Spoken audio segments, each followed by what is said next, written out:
MasterCard and Create and Cultivate, in collaboration with Fearless Fund, are excited to embark on an educational roadshow as part of MasterCard Strivers Initiative, which aims to highlight the impact of Black women-owned businesses across the U.S. From Los Angeles to Atlanta and New York to New Orleans, we'll be coming together with local small business owners, city leaders, and industry experts to talk about the state of Black women-owned businesses and the actionable tools and resources to help these women not only survive, but thrive. Join us along the Strivers Roadshow as we drive the important dialogue and celebrate Black women business owners who are paving their path to priceless and whose businesses serve as pillars for their communities.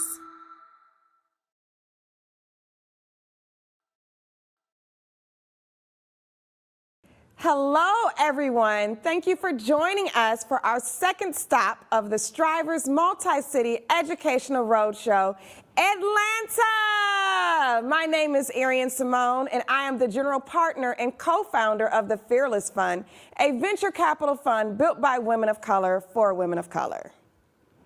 At the Fearless Fund, we are committed to helping bridge the gap in venture capital funding for women of color founders, which is why I'm thrilled to be joining forces with MasterCard and Create and Cultivate to discuss the state of Black female small businesses in cities across the U.S.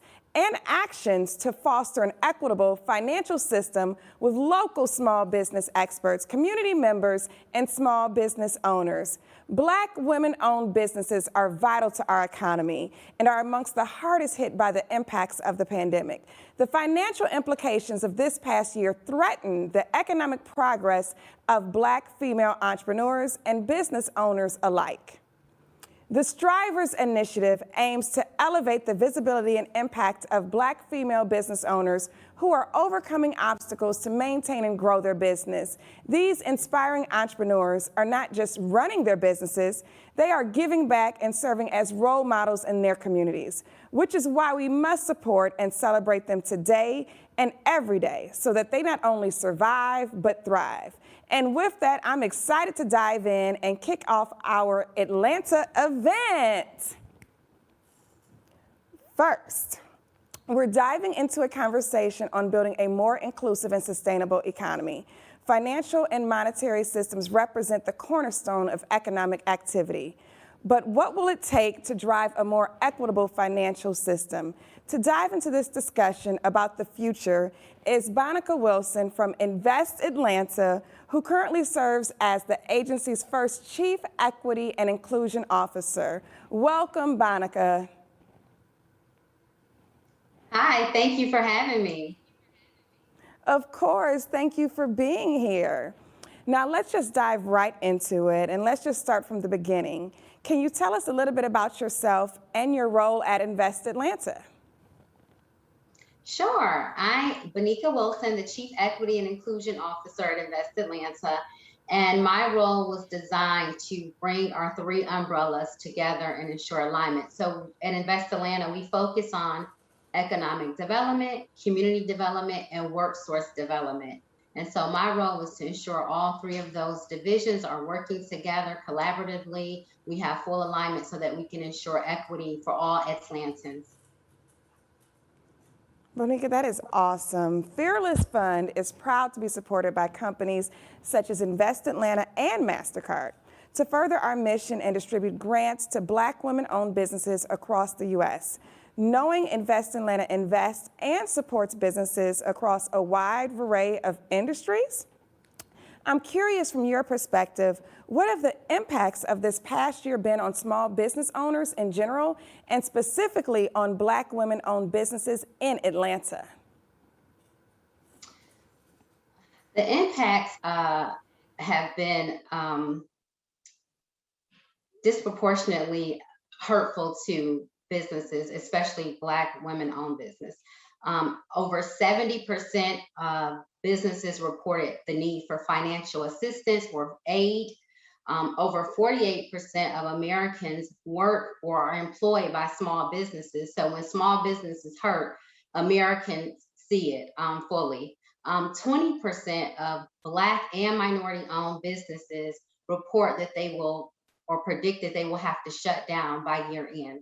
So what we've seen in this last year has been tragic for small businesses, especially it's disproportionately to Black and minority, Latino businesses who are already experiencing financial fragility. As we both know, Atlanta is one of the fastest growing metropolitan areas in the U.S. However, not everyone is benefiting from the city's economic boom. Black-owned businesses have a shorter lifespan and on average make far less money than white-owned businesses in the same industries. How can we advance and amplify women of color small businesses? What challenges do they face and what needs do they have? Great question. I think what we need to do is ensure that women of color have access to capital. That's why it's great that you guys organized and created Fearless Fund. We're seeing more minority-owned, particularly women-owned venture capitalist funds, including Zane and Rain out of California, and people like Fearless Fund. So I think, one, we need to provide more access to capital. Two, we need to make sure that women-owned businesses have access to decision makers. As they're developing and growing their businesses, we need to make sure that they have access to the folks who are making decisions in corporate America or in middle market businesses, so that they can understand what the need is for those businesses and they can show their value proposition.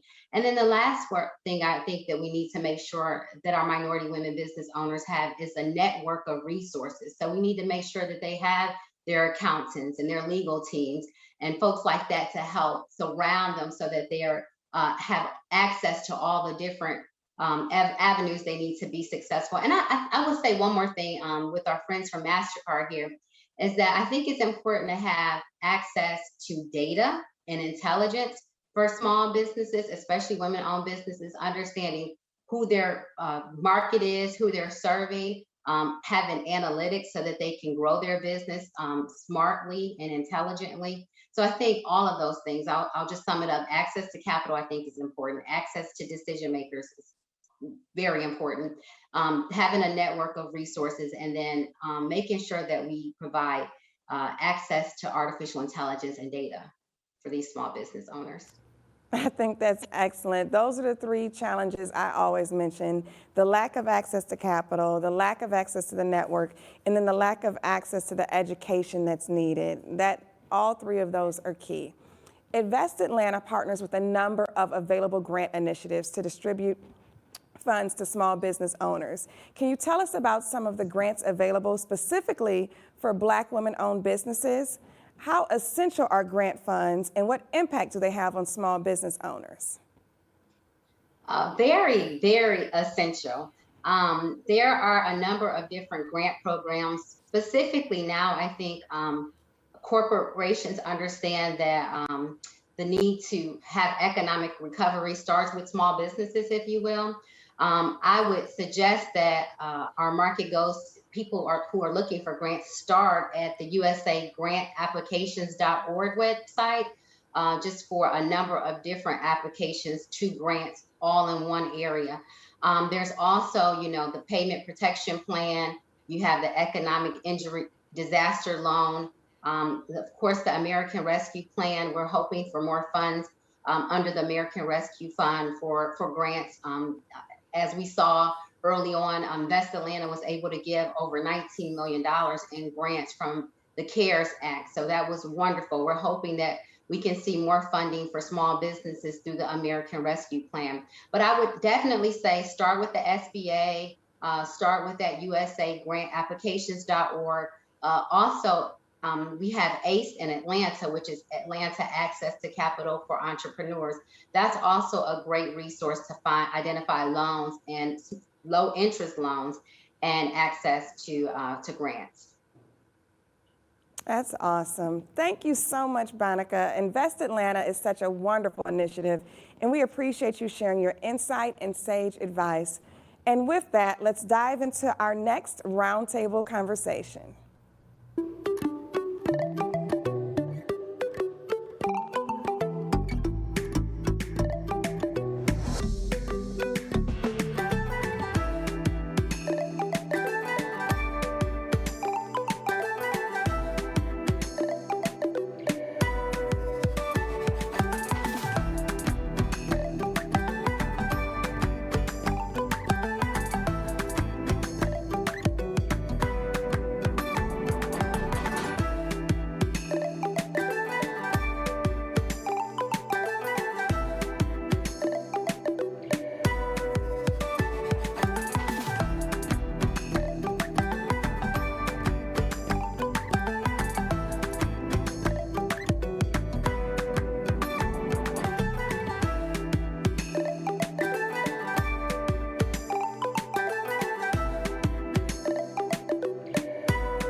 The road to recovery for small businesses post-COVID is long.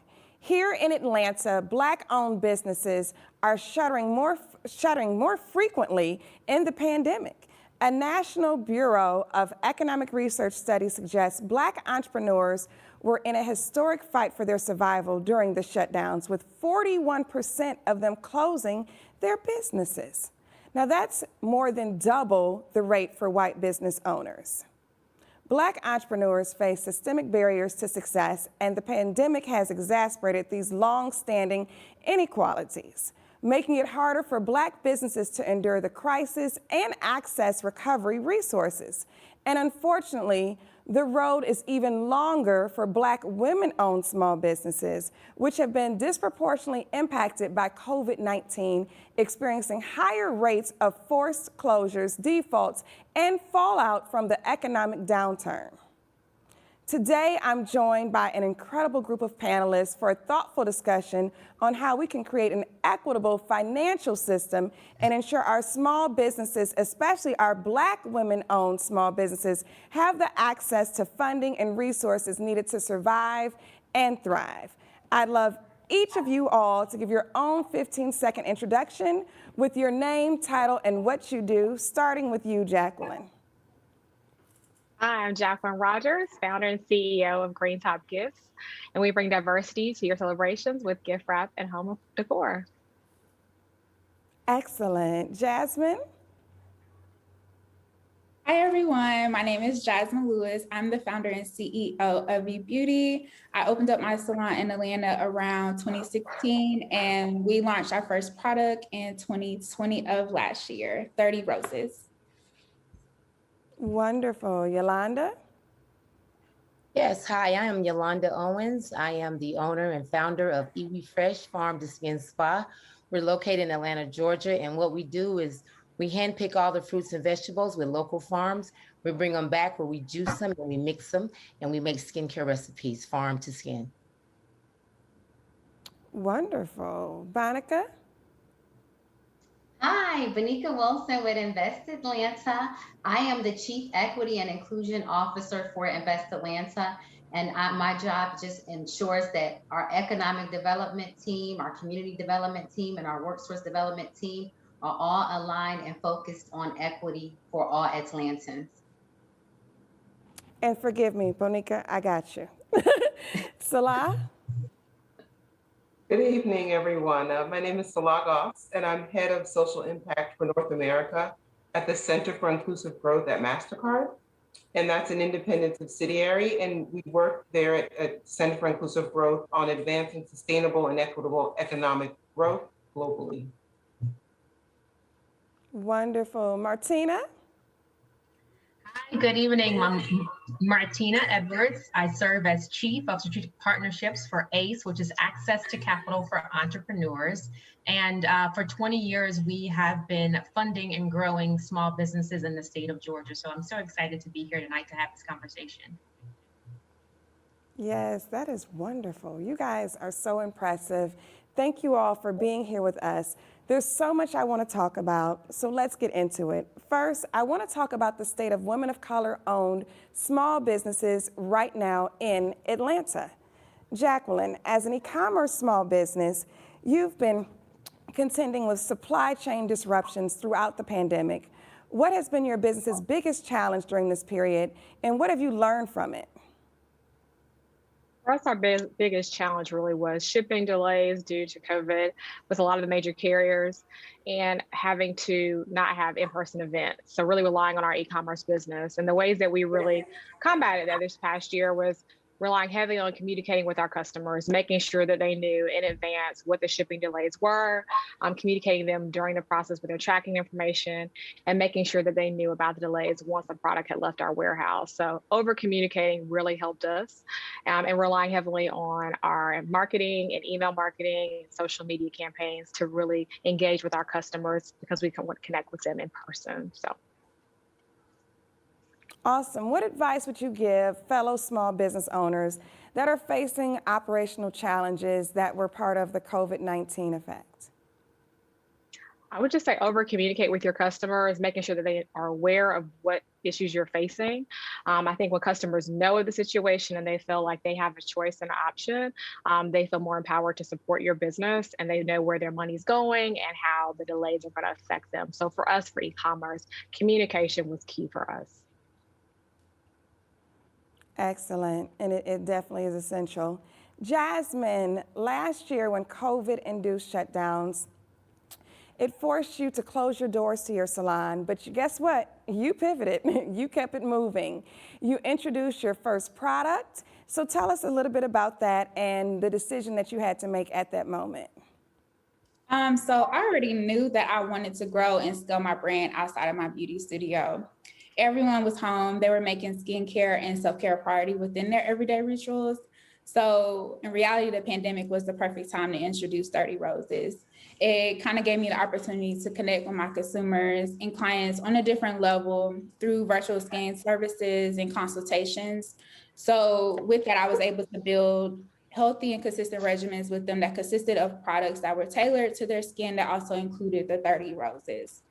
It was a difficult decision, kind of what she mentioned about, the shipping delays and everything like that, but communication is key, and we were able to kind of navigate it with being very frank with our clients. Ash, I have another question though for you. Have you had to face any challenges in terms of funding?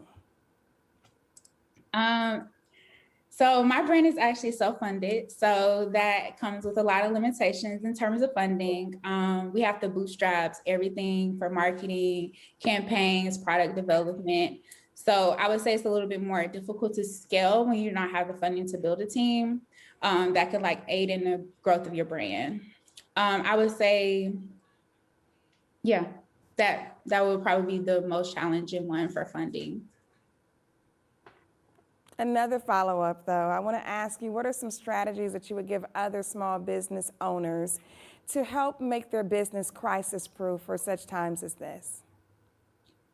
In terms of crisis-proofing your business, I don't think anyone could have prepared for what was going to happen. I don't think there's a way to fully crisis-proof your business, but I do have some suggestions in terms of, I would say it is very essential to build your community and communicate with your audience. Kind of as we saw a shift in the consumer behavior, everyone became more intentional where they wanted to spend their dollar and also their time and who they supported. So I would say tap into your audience and see what they want from you, how you can fully serve them that best fits for them. And another one I would say is to have a business savings fund. But the only thing about the business savings fund is a lot of times with small businesses, they're tapping into their savings funds, they're tapping into their credit cards, especially when they're first starting a business. So that would be, if you have the opportunity to have a savings fund, I would say to have it, but in the grand scheme of things, in the reality, that's not the everyday small business founder. I see you shaking your head over there, Yolanda, so I'm definitely moving to you next. You were also forced to close your doors of your spa because of the pandemic. Can you share with us your experience?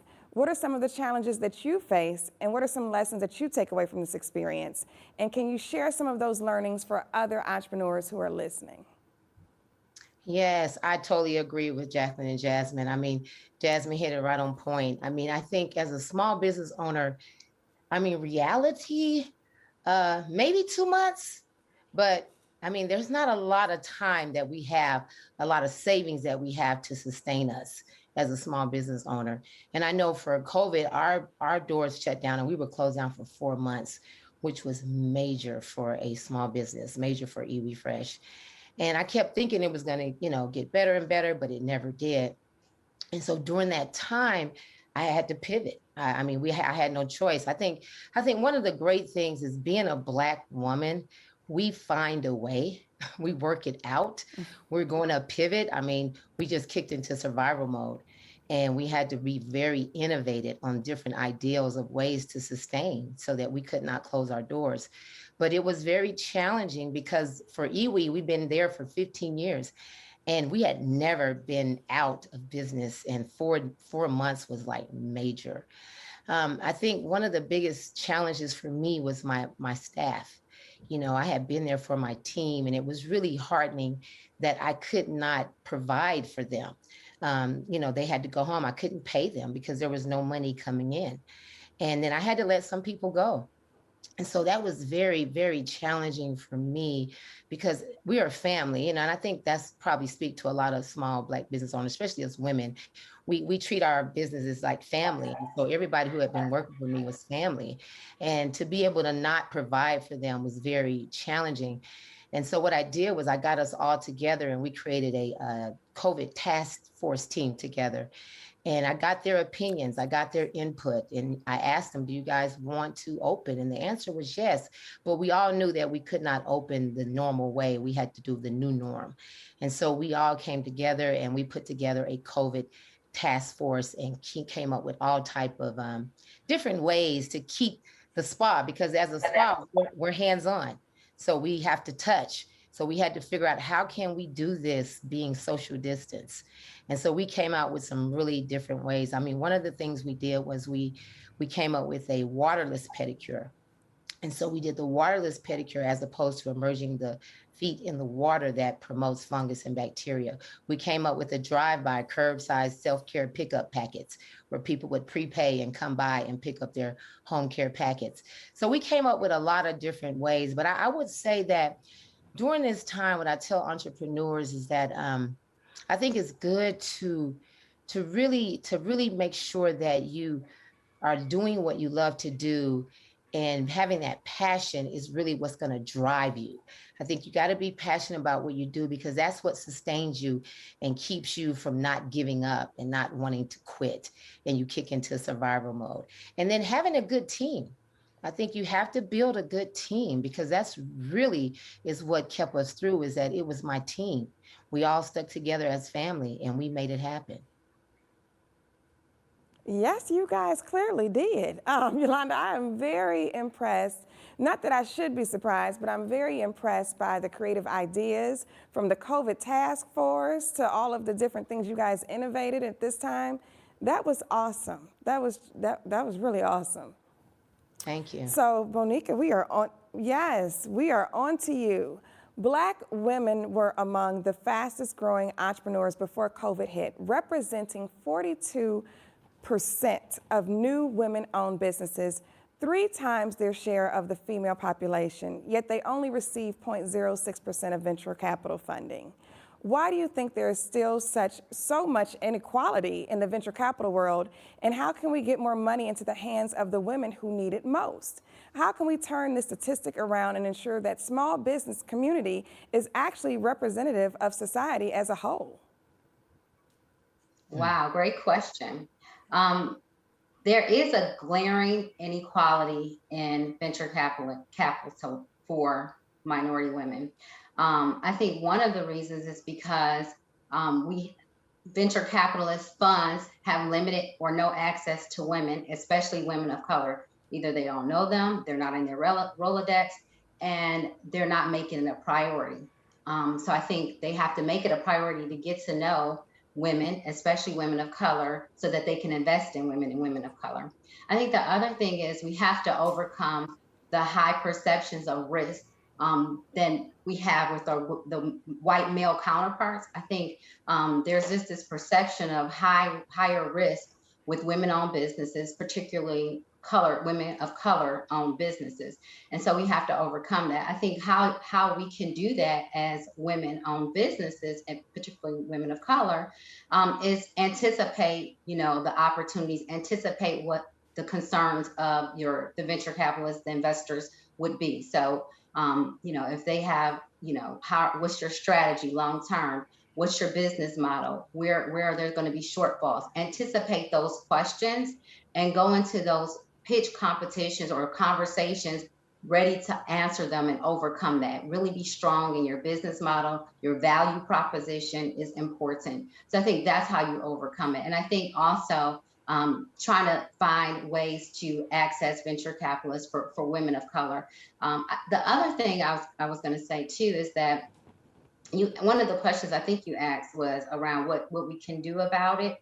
I think from a consumer standpoint, we have to demand as consumers more businesses, more services and products from women of color. So I think when venture capitalists see that the consumer is demanding that, I want products and services from women of color, from women in particular, I think that's when you'll see a shift. That is excellent. Martina.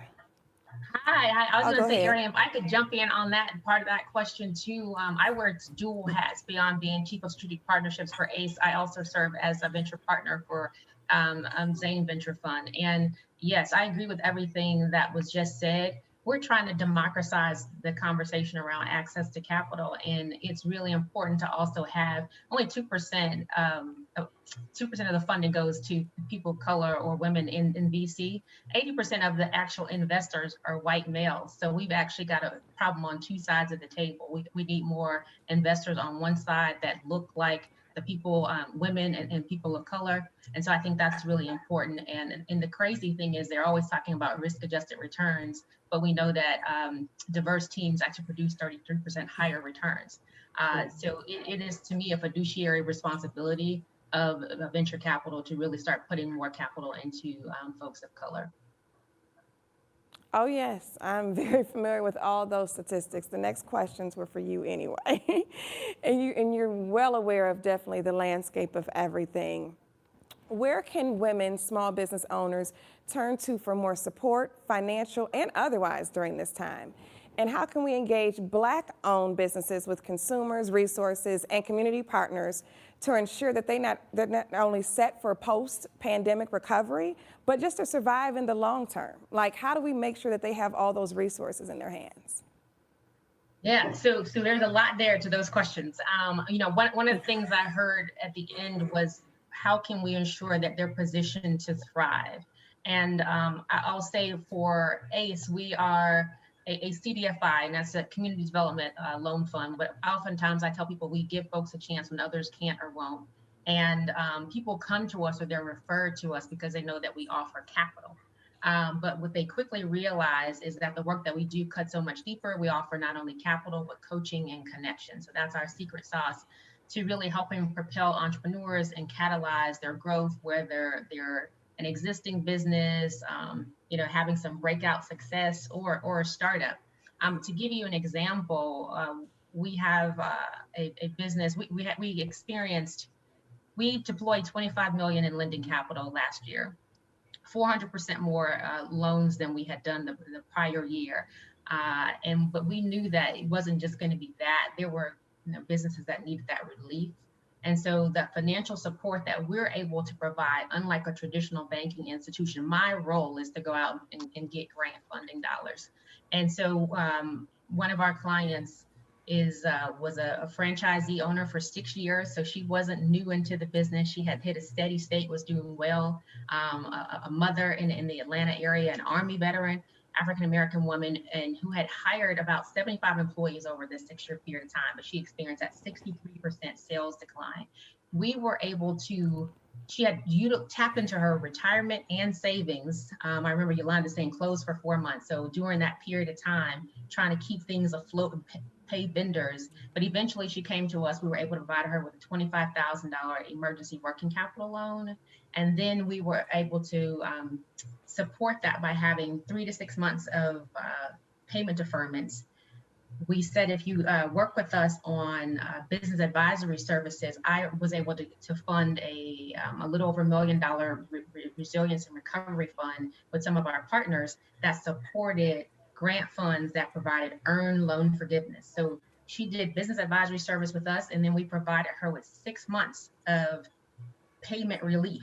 So the payment was paid for her. And then that gave her the time to recalibrate and start to stabilize operations. It's tons of different partners out there. I think you said other resources. Right now, right in the American Rescue Plan, there is over 28 billion with the B dollars available for restaurants, grants for them. There's a shuttered venues component of that. You have organizations like Atlanta Wealth Building Initiative, Russell Center for Innovation and Entrepreneurship.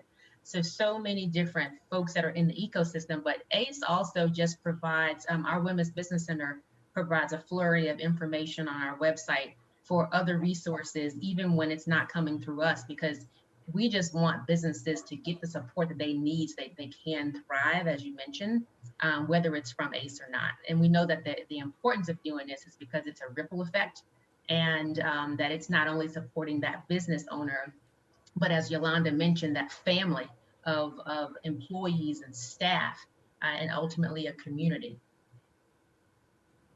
Martina, that was very, very helpful and very, very needed. Salah, MasterCard is committed to putting the full weight of company resources, everything from equitable financial tools, services, technology, and philanthropic investments, into building a more inclusive and sustainable economy. Can you tell us a little bit more about MasterCard's commitment to financial inclusion? Sure, I can. And actually, we're sitting in the midst of an example, I think, of our commitment to making sure that the economy works for everybody. Because when it doesn't work for everybody, it doesn't work as well for anyone. So this Strivers initiative that we're doing is an example of that. And just having a platform that amplifies all the great work that women entrepreneurs and Black women entrepreneurs are doing anyway, I think makes me pleased to kind of sit in support of this business community. And for us, it's part of what we call financial inclusion, but really equitable growth.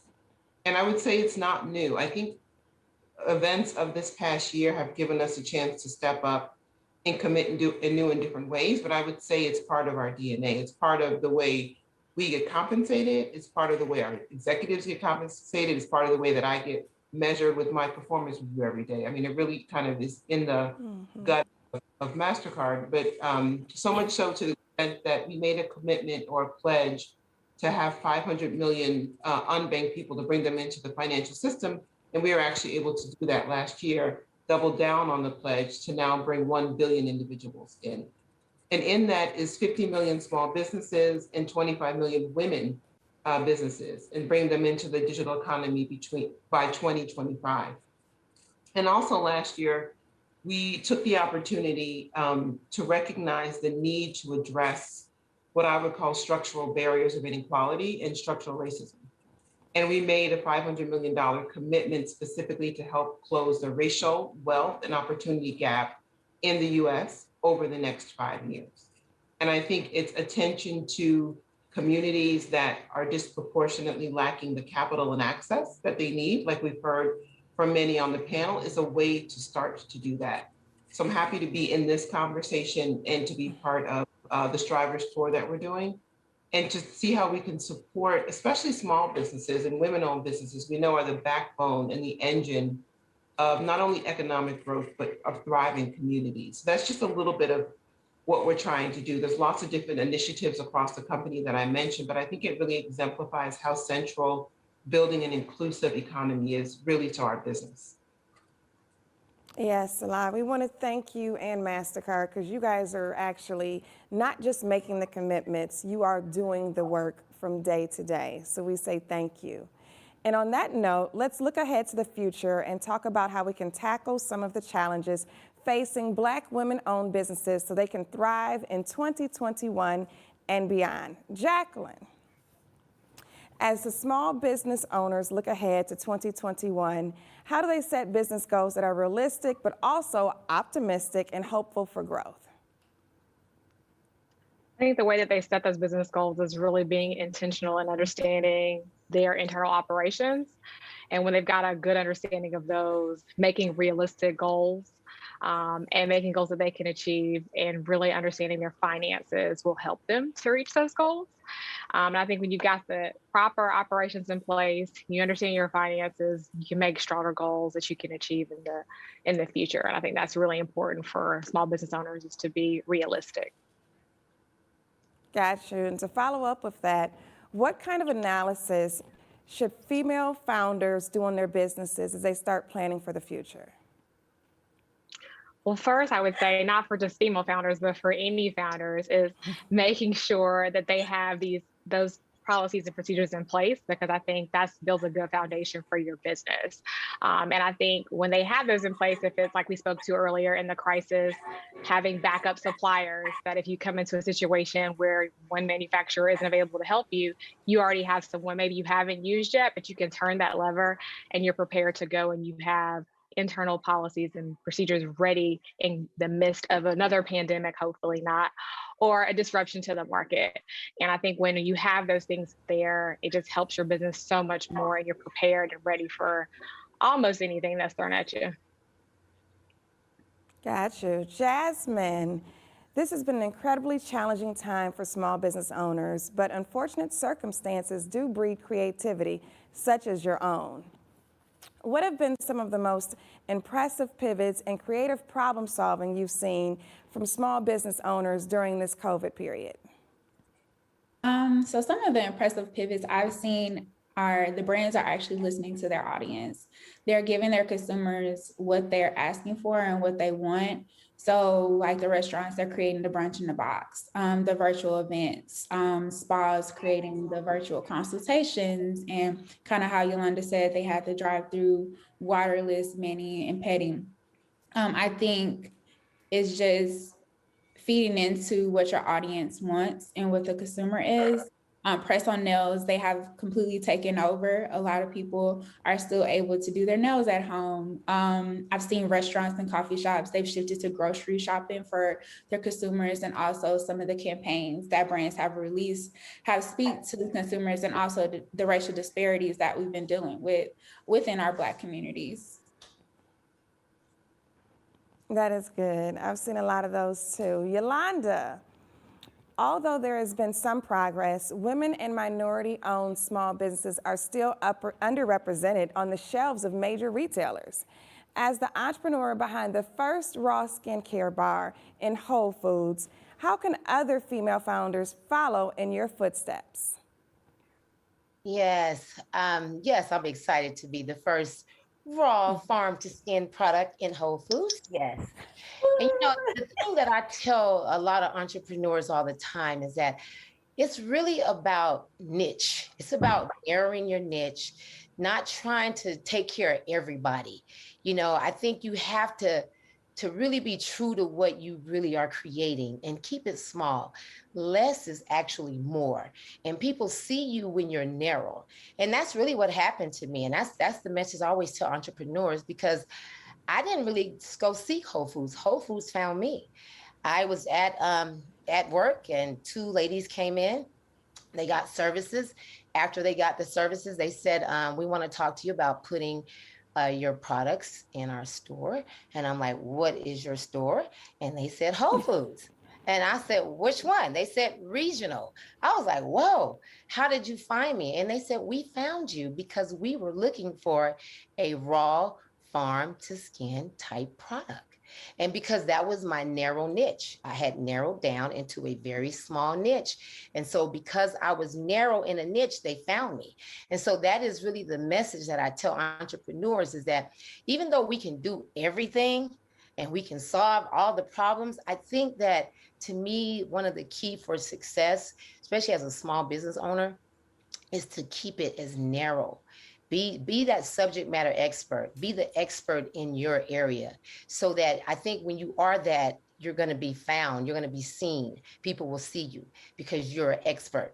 And that's really what happened with me in Whole Foods. So that's my message, is try to narrow your niche. Don't try to do everything, because we're a small business anyway. And it's a lot of overhead when we try to slash everything.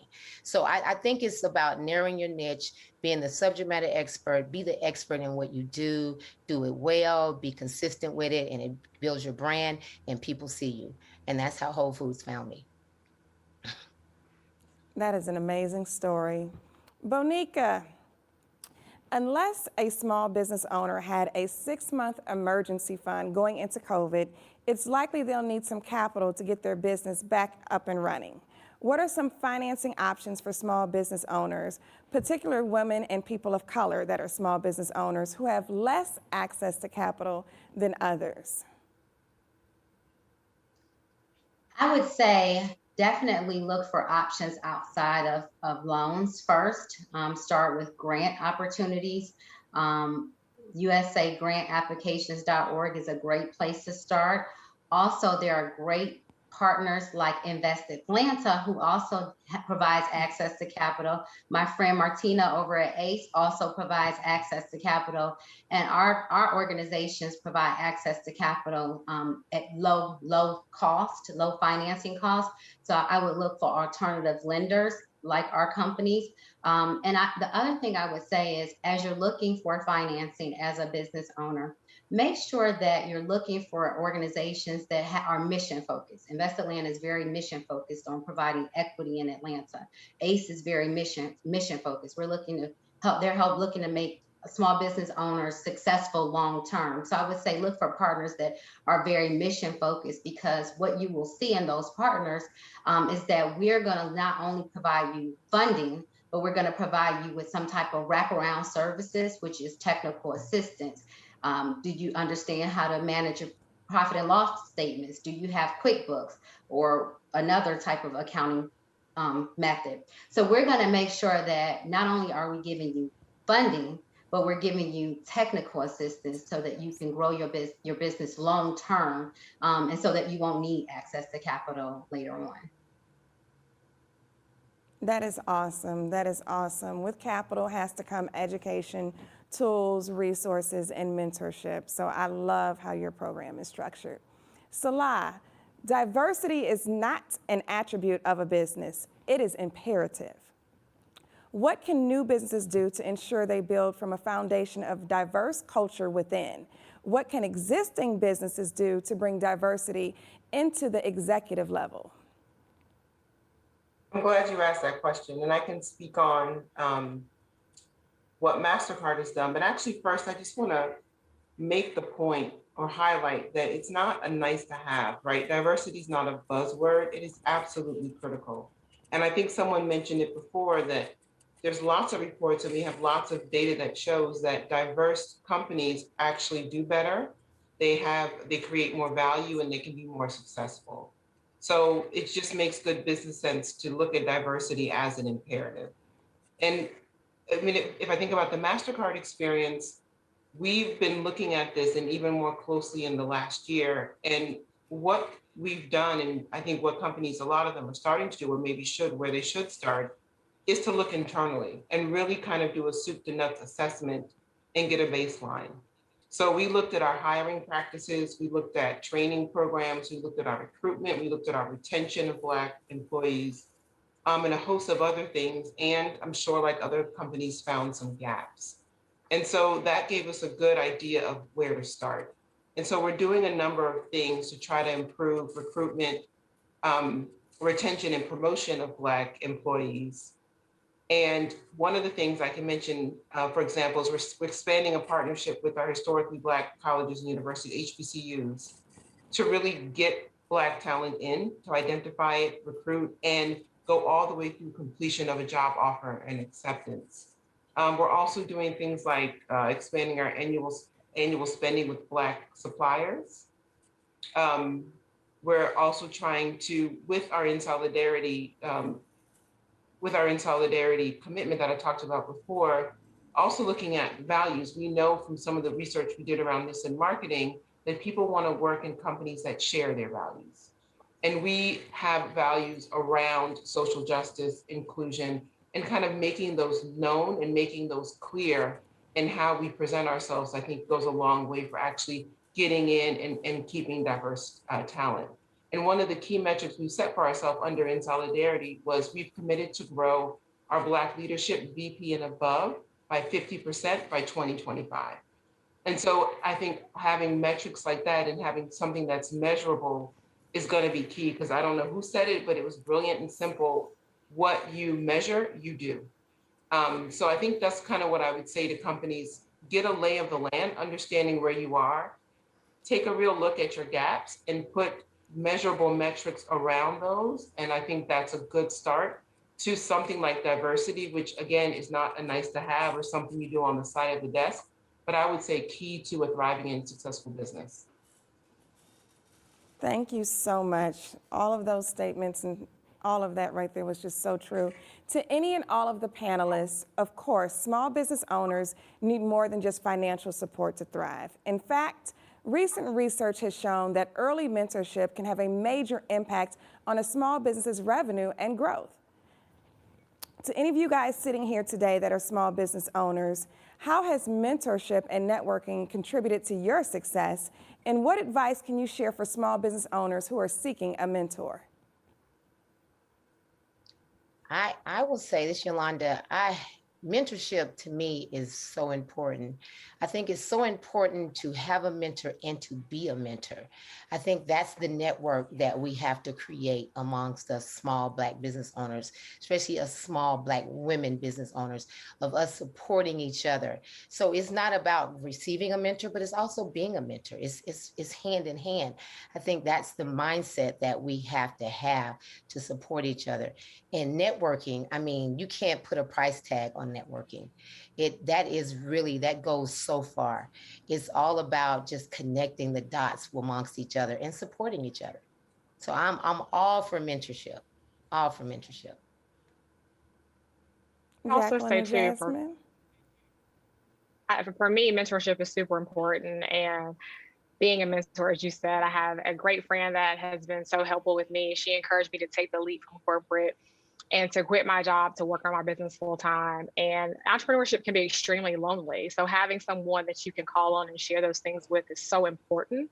And I think when seeking a mentor, time is money. And as entrepreneurs, our time is super valuable. And so when you are seeking out a mentor, it's important to be really intentional when you send that email about, are you available? These are times. Do you have availability any of these times? Make it easy on the mentor to respond back quickly. And once they say yes, you send the calendar invite. Once you get their time, make sure you have an ask. If you want to tell them about your stretch goals, give them a rundown of your business, but be really mindful of their time, and it will help you so much more, because some mentors may be able to connect you with someone else. They may be able to solve your problem, or they may be able to give you advice to someone else that can. And so it's really important for you to understand what that person can help you with, and making sure you have a strong ask so that they know, okay, this is someone who's I want to continue to work with, and they understand that time. And I think when you do that, it makes your time with those people so much more impactful. Mm-hmm. I agree with Yolanda and Jacqueline, especially in terms of getting a mentor. I think that networking is very essential with that, because sometimes networking can get you places that a cold call can't. And also when you're looking for a mentor, I would say also look within your network. And kind of how Yolanda said, being a mentor and also having a mentor are great things. When you're pouring into other people, they're able to pour back into you as well. So I have a mentor where sometimes we'll flip-flop roles. I'm the mentee, she's the mentor, and then, sometimes the roles flip and I become the mentor and she becomes the mentee. So it's just really about having people that are in your circle that are going to support you and feed into you into ways that is going to help you to grow your brand, and having people that have been places that you already want to go. But it can't always be a take. It has to be a give and take relationship. I love that. All healthy, good, and long-term relationships are win-win. Martina, Black and minority women-owned businesses have been disproportionately impacted by COVID-19, as we all know, experiencing higher rates of forced closures, defaults, and fallout from the economic downturn. How can we ensure Black and minority women-owned businesses resurge and are poised to thrive in 2021 and beyond? Absolutely great question. And there's so many, I know we don't have a lot of time, so many wonderful things have already been said. Intentionality is certainly key. Meeting businesses where they are. So we have a lot of businesses on our portfolio, but they're not in the same place. So the way that we approach them has to be different. Being able to identify them. I believe Salah mentioned, whether it's internal or external, you identify the people, you listen to the challenges, and then you try to create some meaningful solutions that begin to solve some of their pain points. And being able to do it in a collaborative fashion, because for what ACE does, we focus a lot on the financial operations. We believe, I think Jacqueline noted earlier, you got to know your numbers and understand where you are as a business so that you can be better positioned. Do you need to cut costs? Where can you trim expenses and things like that. We take a collaborative approach in what we do at ACE in terms of leaning into others that are things that are outside of our core competency. Some of the stuff that we do, we have a women's business center, and our women's business center provides a range of offerings in Spanish and English, webinars that really help folks. And then we try to extend outward with things like QuickBooks and e-commerce and cybersecurity to those that know how to handle that better. We have a relief, recovery, and reinvention strategy that we pull together to focus on hard hit sectors. We are partnering with an organization that is pulling together some national CDFIs across 13 different states called SOAR, Southern Opportunity and Resilience Fund. And that is focused on, what we've been saying is where is the current marketplace? And how are we making sure we're meeting the conditions of that current marketplace? So right now, we're in a kind of low interest rate environment.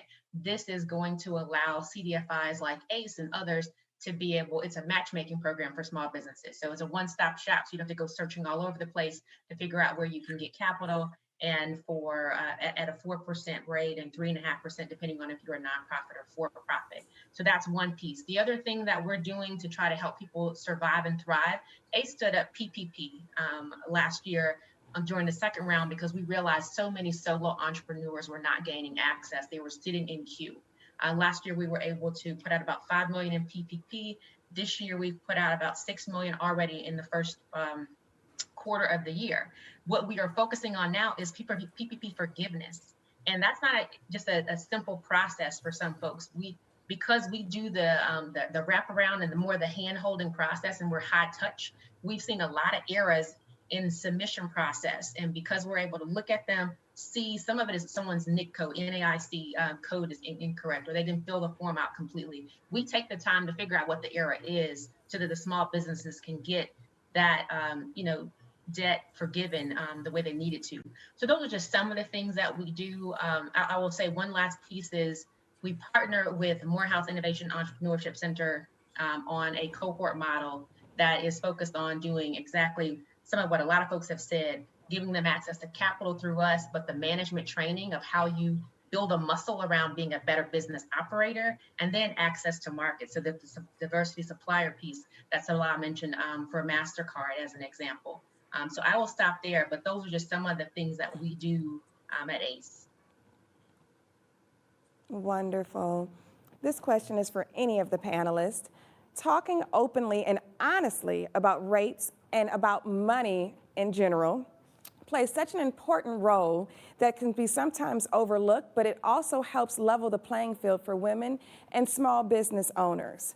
So with that in mind, I'd love to know, what is your number one piece of financial advice, transparently, for small business owners and entrepreneurs? Get a CPA. You said the exact thing I was going to say. Get a CPA. I mean, you have to know your money. You have to know your numbers. You have to know how much money you've made, how much money you're leaving on the table when you're making smart financial decisions and when you shouldn't. That's just kind of what it boils down to. It's a hard conversation sometimes to have with people, especially when you're a solo entrepreneur. You don't want anyone to tell you what and how to spend your money, but a CPA, they aren't there to judge or to kind of, tell you what to do. They're there to keep you on the right track when taxes come around, because we all know that as founders and entrepreneurs, those taxes are not nice. They don't play fair. So a CPA, absolutely, number one. And I will say that not only do you get a CPA, but you become your own CPA, because you have to know your numbers, even when you do have a CPA. Because I've had situations where I didn't have a good CPA, and I did not know that until it was not good. So, I think and that was a lesson learned for me, that I had to not only rely, because I got a CPA and I relied everything on my CPA to do everything. But what I had to learn from that is that I had to know my own numbers. I had to understand everything for the CPA was doing, everything. So I think it's important that you get a CPA, but you also become your own CPA, your own accountant. You have to know your numbers alongside with your CPA. That's awesome. Does anybody else want to add to that? a piece of advice, but it's not It's okay. financial. I heard today on another webinar from Jasmine Crow, who is the CEO of Gooder. You guys probably know Gooder. her. And she talked about she had 218 appointments before she got to a win. So my advice would be just to never give up on your dreams and your purpose. You know, as women, we constantly second guess ourselves. We're our worst critic. We always, you know, we have these dreams and purposes, and we're going to start when the time is right, when the time is right. I would say the time is right. Now is the time to, you know, pursue your dreams, pursue your goals. Don't give up on yourself. And remember Jasmine, who went to that 218th call before she said she was flying all over the place and investing, and, you know, right at that point of maybe I shouldn't do this, maybe I should give up, and look what happened. So I would just say, as women, let's not be so critical on ourselves and just never give up on your dreams and your purpose. That is awesome and a wonderful way to close out this panel. Thank you to our incredible panelists for sharing your insight, your knowledge, and your time with us today. I think I speak for everyone who's joining us virtually from home when I say your words of wisdom are very much appreciated. Thank you. We have so much great content. You guys, we have so much great content coming your way today. Now, I am thrilled to pass the mic to MasterCard's EVP of North America Marketing and Communications, Cheryl Gurin, to announce the 2 Atlanta recipients of the Fearless Strivers Grant Contest. Over to you, Cheryl.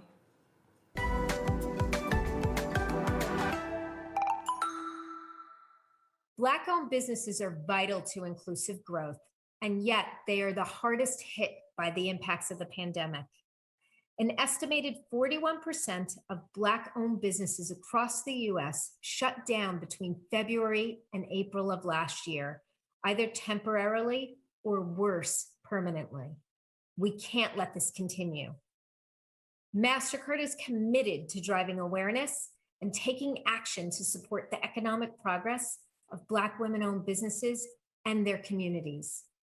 Through our Strivers events with Create and Cultivate and the Fearless Strivers Grant Contest with the Fearless Fund, we are highlighting Black female business owners who are overcoming obstacles and providing funding they deserve to maintain and grow their business.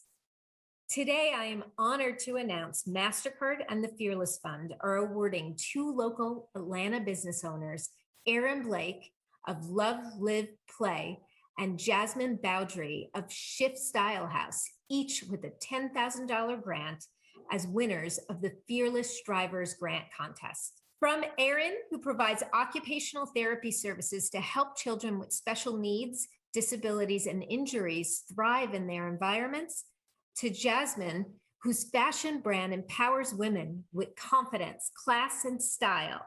These women are not only running businesses, they are giving back and supporting their communities. Together with the Fearless Fund, we are excited to continue the Fearless Strivers Grant Contest and provide Black women small business owners across the US with additional grants, as well as the tools and resources to help them build their digital presence. To enter your business for a chance to win a small business grant or to learn how you can make a donation, go to fearless.fund/strivers today.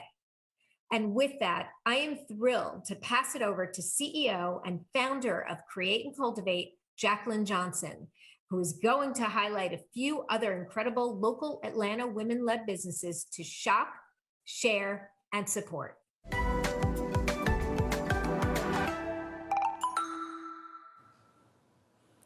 Thank you, Cheryl, and hello, everyone. My name is Jacqueline Johnson, and I am the CEO and founder of Create and Cultivate, and I'm so honored to be here joining forces with MasterCard's Striver Initiative to highlight women and minority-owned businesses across the country. Before COVID hit, Black women were amongst the fastest-growing entrepreneurs, with Black women representing 42% of new women-owned businesses, 3 times their share of the female population, despite only receiving 0.06% of venture capital funding. 0.06. I'll repeat myself because it's staggering. But the financial implications of this past year threaten the economic progress of Black female entrepreneurs and small business owners alike. So how can we help them? One of the main ways we can support the Black community is with our spending power. So in this segment, we're shining a spotlight on women whose businesses you can shop, share, and support today and every day. We'll speak with 3 incredible, inspiring, and entrepreneurial women who will share their stories about giving a close look of their amazing products. So our first product spotlight is going to be a successful entrepreneur who built a thriving business and even captured Beyonce and Oprah's attention in the process. After a search for Black Santa-themed holiday wrapping paper left Jacqueline Rogers empty-handed, she decided to address the gap in the market for diverse gift wrap and launched her company, Green Top Gifts. This past holiday season, Green Top Gifts was featured in O Magazine as Oprah Winfrey's favorite thing and became the magazine's official go-to gift wrap product for the holidays. The company was also a recipient of a small business grant from the Black-owned Small Business Impact Fund, from Beyonce's Beygood, and the NAACP. Recently, the brand has expanded its offering beyond the holidays to include year-round celebrations, from baby showers and children's birthdays to graduations, with the goal of making these special occasions more inclusive and diverse. So here to share her entrepreneurial journey and tell us more about the exciting expansion is the CEO and co-founder of Green Top Gifts, my fellow Jacqueline Rogers. Welcome, Jacqueline. Hi, Jacqueline. How are you? I'm good. How are you? I love a fellow Jacqueline, and I'm so excited to talk to you about your product line. It's so awesome. So let's just start from the beginning. How did this concept come to life? It really came to life out of something I wanted for my son. We wanted Black Santa wrapping paper. It didn't exist in the market. The stores are really lacking diversity in this category. And so we decided to fill a void. And it really started with Christmas, and now we expanded into birthday. And it's not just something that my son, I wanted, it was other moms wanted for their kids as well. So it's grown into a business, and we're super excited about it. Amazing. And what were you doing before launching Green Top Gifts?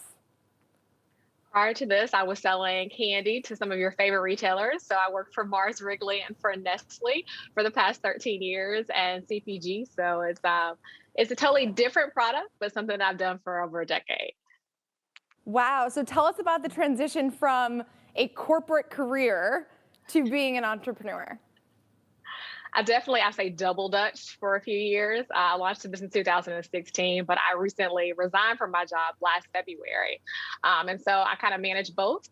And then I realized for the business to really take off and for us to scale and continue to grow the business, I had to be fully committed in it. And it's been the best decision. The only regret is that I didn't quit sooner. Amazing. Yeah, and that's a question that we get all the time at Create and Cultivate is, when do I quit my full-time job to take my side hustle to the next level? And it sounds like you said you double Dutch for a while, which is super, something that normal that entrepreneurs do oftentimes. So what has been the biggest learning curve during the process of establishing a business for you, and what were some of the mistakes you made early on?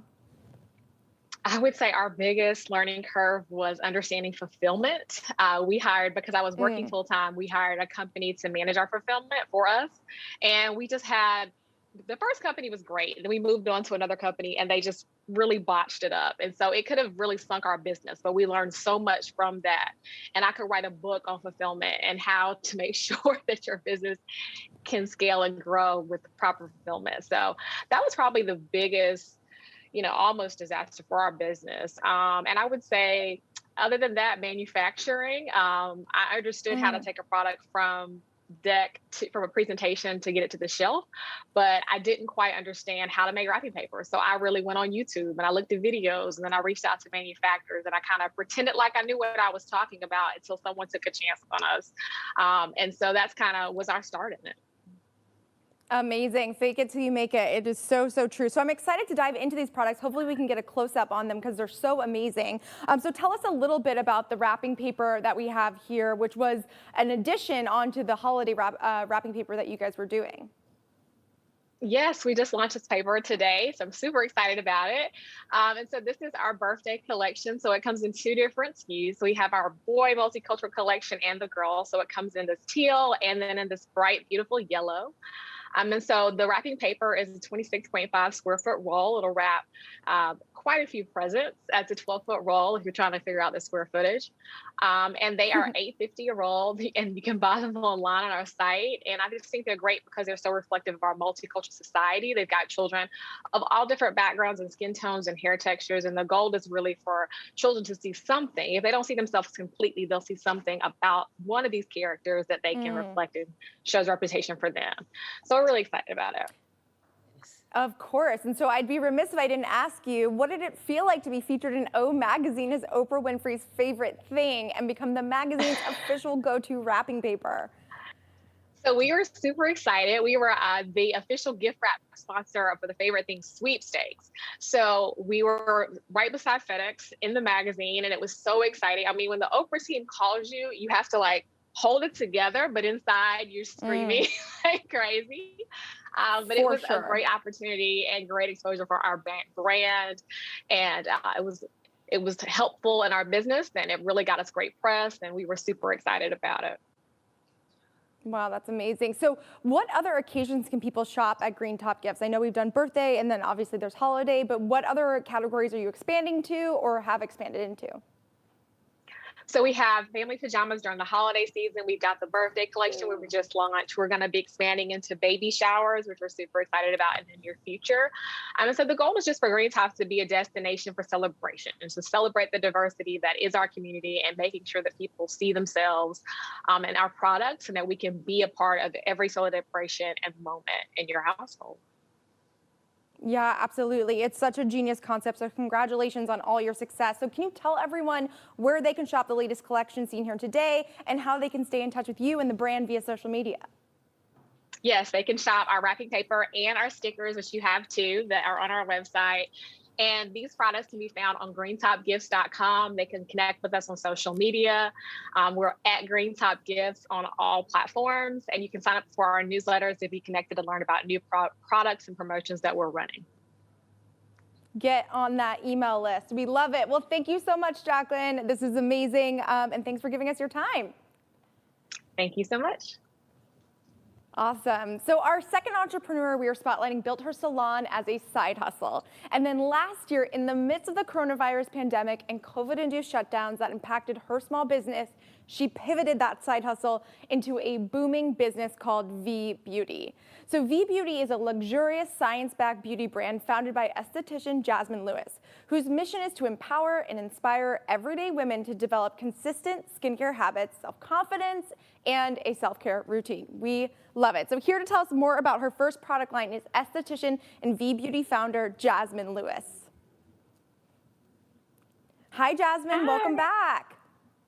Oh, Hi, we're so excited to have you here. Good. I'm so excited to learn more about V Beauty's 30 Roses Hydrating Rose Water and to share it with everyone tuning in. So let's dig in. Can you tell us, take us back to that moment when you were like, I'm going to start V Beauty, I'm starting a business? So we actually have a salon in Atlanta, and we decided to launch the 30 Roses Rose Water in the midst of the pandemic. We needed an extension of the brand, something that would connect us to our consumer, where since I'm an esthetician, I wanted for women to have consistent skincare habits at home, to teach them. This was a way for me to educate them at home on the proper skincare, the proper products that is tailored to their skin. So the product is just more of an extension of the brand, a way for me to reach more women, and not just women, but just people in general nationally. Amazing. So let's talk about the Hydrating Rose Water. Tell us a little bit about this product. First and foremost, the packaging on all of these items it's insanely beautiful. So I want to hear about that. But what was the process like of developing this product? It was extremely difficult being that the pandemic hit. So originally, the process wasn't that difficult, but then the pandemic hit and then it started to slow production down. So originally my factory had closed down and I had to keep delaying my launch, always to the point where I was kind of like, I'm not going to do this. But with the pandemic, everyone was taking a deep dive within self-care and skincare. And I felt like that would be the perfect time to introduce the product because it gave me the access to my clients and also my consumers to provide the education one-on-one and also just through the product in general. So yeah. So tell us about rose water. Like, what would you use it for if I was doing my self-care routine?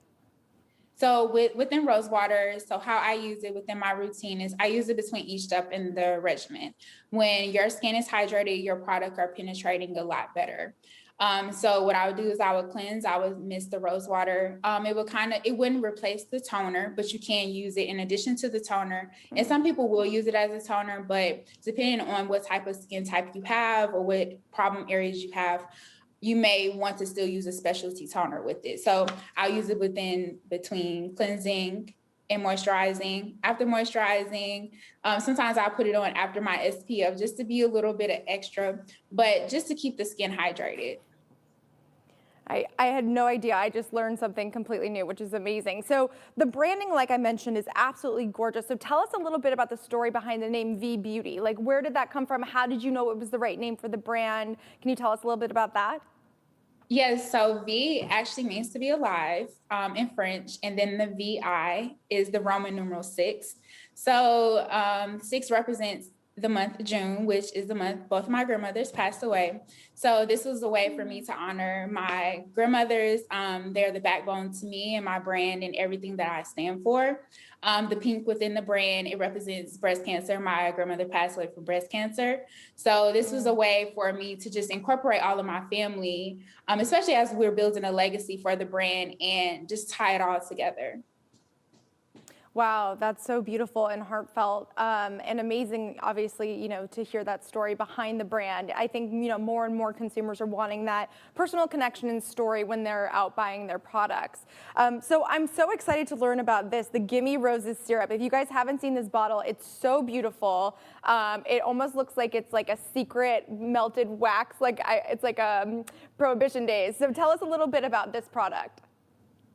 Okay, so Gimme Roses is actually a collab between me and D, Cocktails by Pop. I wanted to do something that was going to be an extension of both of our brands. Gimme Roses is the rose syrup, so it can be used like within a rose margarita. You can make a really great martini with it. And we just merged her brand with mine just to create something that we would name a beauty in a bottle.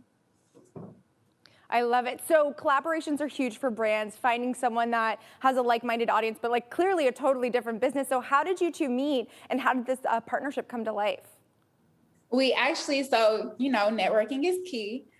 Social media. And then I attended one of the events that she was bartending at. And from there, the connection just continued on. We would continue to speak and, just connect every time we had a chance. And we started to see ourselves in each other. And we were like, we need to marry these brands and create something incredible. Amazing. And truly, the packaging is awesome, and how fun that you can make so many different cocktails. Hopefully a launch party in the future when things are a little bit more back to normal, because that feels like a perfect collaboration. So tell us a little bit, what's been the biggest learning curve during the process of establishing a business for you? I would definitely say just maneuvering taking that shift from running a salon into running a product. It's a total different world. Just navigating just the manufacturing process. The customer service isn't the same. Like when I'm servicing clients in my esthetician, I'm able to see the clients and talk to them. But with the product, it's more of an extension. Once it leaves your warehouse or from your salon and ships to the consumer, you just have to trust that it does what it needs to do. So it's just a little bit more difficult with the product and just learning just like the whole world of having a product. Totally different. Big risk, but big reward. And clearly the product line is beautiful. So congratulations. So tell us what's next for V Beauty. So we just launched the syrup this year. So we're working on some other products, but we're just doing it slow and steady for sure. We're going to have like some other collaborative events, possibly virtual, depending on this, everything. We may do something at the end of the year. Not really sure. Amazing. Well, definitely let us know because we will be tuning in. And can you tell everyone where they can shop these amazing products and how they can stay in touch with you and V Beauty on social? Yes, you can shop the products at thevbeauty.com, and that is THEVIE beauty.com. You can connect with us on social at VBeautyX. There is an X on the end, so make sure you put that on there. And if you are wanting to connect with me, or if you have any questions, I am at jasminelewis.com. Amazing. Well, congratulations on all your success, and thank you for joining us, Jasmine. Thank you. Genuine, passionate, and a natural talent are a few words that describe our next guest, Yolanda Owens, also known as the skincare farmer, who has been handcrafting raw skincare products for nearly 2 decades. As the founder of Iwi Fresh Farm to Skin Spa in Atlanta, Georgia, she pioneers a movement that inspires and educates people to care for the body's largest organ, the skin. The name Iwi is an acronym for It Is What It Is, which describes products that are truly natural and contain only raw fruits, vegetables, and herbs. Inspired by her grandmother's home remedies, her raw skincare products pamper and relieve the skin in ways that have transformed the skincare industry. Her business was invited by Whole Foods Market to launch their first raw skincare products, equipped with a mini refrigerator to avoid the use of preservatives and all. So here to tell us more is the skincare farm chef and founder of Iwi Fresh, Yolanda Owens. Hi, Yolanda, how are you? Hi, how you doing, Jacqueline? I'm good. I'm so excited to learn more about your business and everything that you're doing to disrupt the skincare industry. So I can't wait for you to get into the products, but first and foremost, tell us a little bit about how you got your start in the raw beauty space. It all started from the true founder, which is my grandmother, who is now my ancestor. But my grandmother is the true founder. We called her the home remedy queen. When I was a little girl, I had eczema. I suffered with eczema. And my grandmother literally used to put me in the bathtub with garlic and onions and collard greens and have me soaking. And the thing about it was that it actually would cure my eczema. But the only thing was that I was smelling like garlic and onions and collard greens. And so when I got older, my son had eczema. And my son ended up, I wanted to cure his eczema. And I went off to the counter and started buying products over the counter and going to dermatologists. And his eczema was getting worse. And it made me go back and to revert back to my grandma's remedies, to her recipe, to what she did.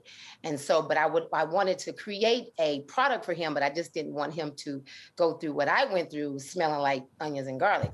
So I had to end up creating a solution that was going to cure his eczema, but that will not smell bad either at the same time. So that was kind of when the mad scientist hat began to work, and I started creating a solution for his eczema. And through that whole process, I created Iwi Fresh. Amazing. That's such an incredible story. And I love hearing these stories about moms, grandmas, like passing down this awesome business or even just knowledge, you know, to your point. So tell us what the difference is between clean beauty and then raw skincare. You know, I think a lot of people are hearing these words, but not truly understanding what necessarily they mean. So can you explain it to us? Yeah, for me, raw beauty is what we do. So what I do in Atlanta, I partner with local farms and gardens in the Atlanta area. And I actually go out to the farms where I handpick and pull carrots and squash and carrots and cucumbers, you name it. I take the fresh fruits and vegetables, I bring them back to the spa, Iwi Fresh Spa, where I juice them and I mix them and I make skincare recipes. And then I apply them to my spa services. So like my carrot moisturizer is not any artificial orange coloring. It is actually carrot. It's actually juiced carrots. The juice of the carrots and the pulp of the carrots is what I actually make my products with.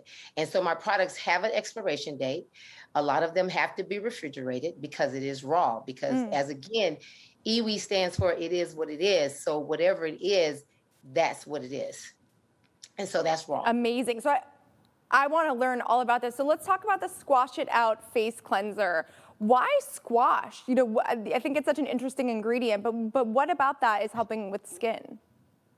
So my background prior to this, I have an engineering degree. So I worked as an engineer. So I'm one of those people that have to seek to know everything. I'm gonna tear it apart, pull it apart. I'm gonna put it together and figure it out. So technically, when I left the corporate America world as an engineer, I'm actually still engineering. I'm just engineering a raw skincare line. So one of the things that I did was I wanted to know what products that were going to take care of the skin without chemicals. So I went in and I found out all the fruits and vegetables that were equivalent to like high vitamin C, vitamin A, antioxidant, what all we needed to that would be able to cleanse the skin. So that's how I came up with my different fruits and vegetables. I actually went in and started doing my research and doing the equivalent of what their benefits were. So squash has a lot of vitamin C, high in antioxidant. And so squash was one of the fruits and vegetables that I decided to choose as squash, and I called it Squash It Out. So it squashes out. Amazing. It takes out all the chemicals, so it squashes out. Love all the puns on the labels as well. So we have Let Us Face It. So cute, so fun. I love it. And this is Squash It Out, as you said. Have some fun with it. I love it. So looking back on this, as you mentioned, a lot of your recipes were passed down from your grandmother. So tell us, if she's, looking down at you saying, wow, this is incredible, what do you think she would say, seeing, people at Whole Foods picking up your product? She would be so excited. I always tell people this little story about my grandmother. She always, when I was little, she always said that I had this big head. She was like, oh, my grandbaby has this big head. She's going to be so smart. She's going to just do this thing. So I always tease, my brothers always tease me and say, Grandma said you had that big head and you were going to be smart and you were going to do things. So she would be so happy that I am carrying on her legacy. Her legacy is so important to me. And I make sure that every time I get a chance to tell the story of eRefresh, that I make sure that everybody knows the true founder of eRefresh is my grandmother. I love that. It's so important to have those kind of impactful women in your life. So let's talk a little bit about your shift. So you have the in-person spa services, and then now you're into the product, retail, e-commerce, all during the COVID-19 crisis. So can you tell us a little bit about that experience? Whew, all I can say is ooh-wee. It was a major shift because, it's two things that I'm doing. We have two businesses. We have a spa, which is services and people that are coming in, getting services. And then we have products, which is manufacturing and processes. So when COVID hit, it was like the services, we had to stand still because we were shut down. So nobody couldn't come into the spa. So the good thing was that I did have products. Thank God for the products, because I was able to push the products and push them through the digital platform. And that's really is what helped sustain us through that COVID, was having those products.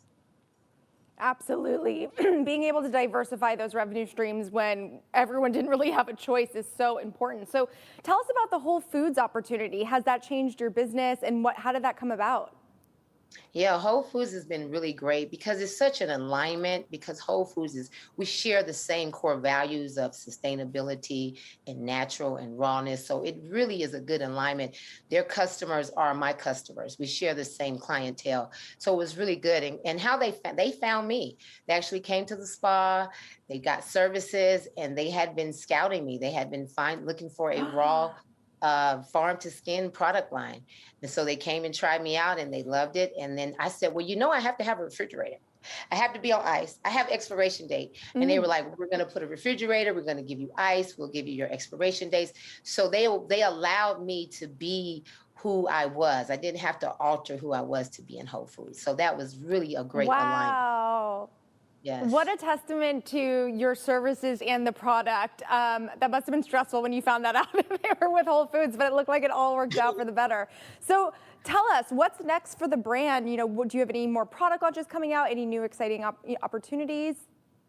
Yeah, so we have, like I said, eRefresh has a spa and we have products. We just opened up right before COVID. We opened up a wellness center in Atlanta. We have an eRefresh Farm Oasis, which is our wellness center, which we have yoga and meditation and Reiki. It's a whole healing space that we have. But for the spa itself, one of the things I'm excited to announce in the second quarter is that we're going to franchise eRefresh. So we're going to have eRefresh Farm to Skin spas everywhere. So I'm super excited about that. Yes. Wow, no big deal. That's amazing, and something that I think, Los Angeles could probably use as well. As an Angelino, I think that would be a perfect market for it. So we'll have to chat about that. But I've learned so much from you today. Can you tell everyone where they can shop the products and how they can stay in touch with eRefresh on social media? Sure. You can find Iwi Fresh on Iwi Fresh website. That's iwifresh.com. All of our social media platforms are Iwi Fresh. That's IWI Fresh. You can find us on Instagram, Facebook, Pinterest, you name it, all the digital platforms. And if you need to, call us, you can call us at 404-577-8072. We have our spa, which is located in downtown Atlanta by the Mercedes-Benz Stadium. We've been there for 15 years. Amazing. Yes. Wow, congratulations. That's so awesome. And the products are amazing. And we've learned so much from you. So thank you so much, Yolanda. Thank you. Thank you so much to Jacqueline, Jasmine, and Yolanda for taking time out of your day to talk us through your incredible ventures. Clearly, there is no shortage of talent in Atlanta. This was so inspiring, and I can't wait to get home and shop all of these products. So with that, I'll turn it back over to my girl, Arian, to close out the day. Thank you guys so much for tuning in. Bye.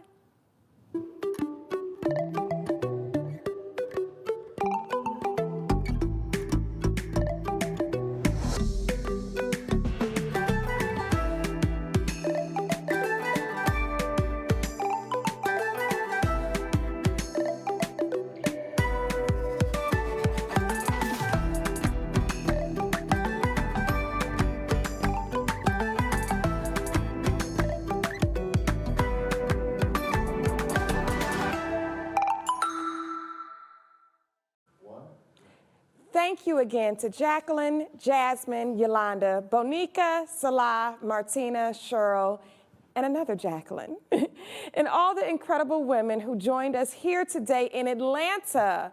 What an inspiration, and a huge congratulations to the 2 Atlanta Fearless Fund grant recipients, Aaron Blake of Love, Live, Play, and Jasmine Bowdry of Shift Style House Studios. And thank you all to the at-home people who are tuning in to our second Strivers destination of our virtual multi-city roadshow.